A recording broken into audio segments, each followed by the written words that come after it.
loved parades. She was in the Lewis High School marching band when she was in school, and she loved it.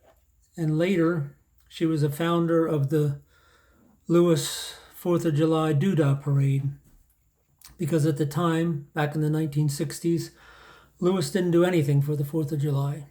So she started her own parade. And some of you might be familiar with this because this year we tried to do a scaled down, virus safe version of some semblance of a celebration. And we got pulled over and ticketed for it, with the picture of it being on the front page of the local paper.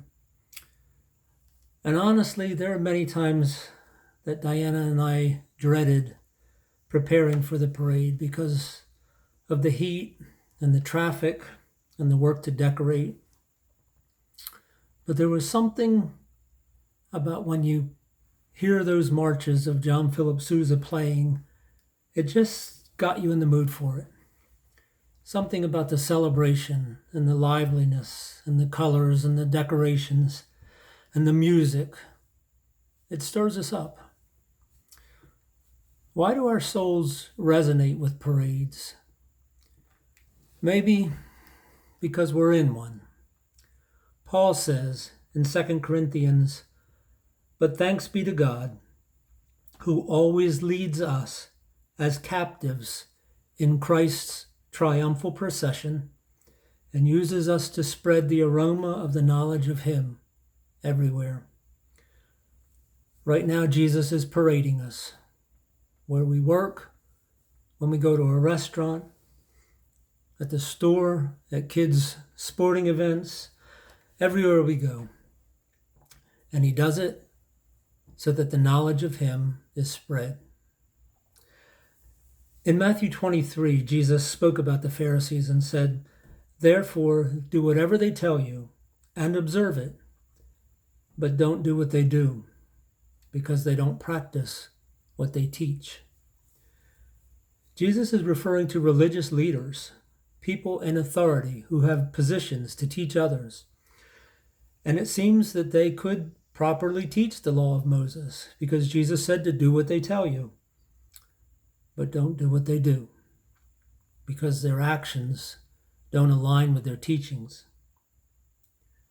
When Jesus talks about us, I want it to be as those who are being led in Christ's triumphal procession, changing the atmosphere, spreading the aroma of the knowledge of Him everywhere. That aroma is like when you smell something pleasant and it conjures up good thoughts and memories.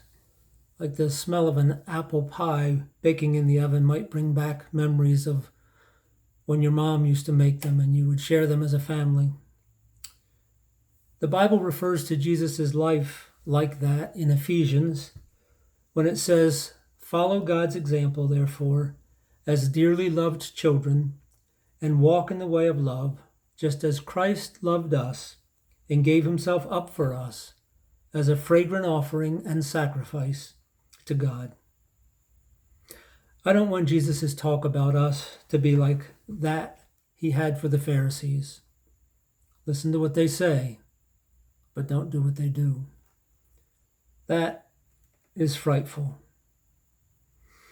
My prayer for us is that our actions always line up with what we believe, and that when people see us, wherever we are, that they can see the life-changing effects of the power of Christ in us, and that they are drawn to Him because of His reflection in us. Love you guys.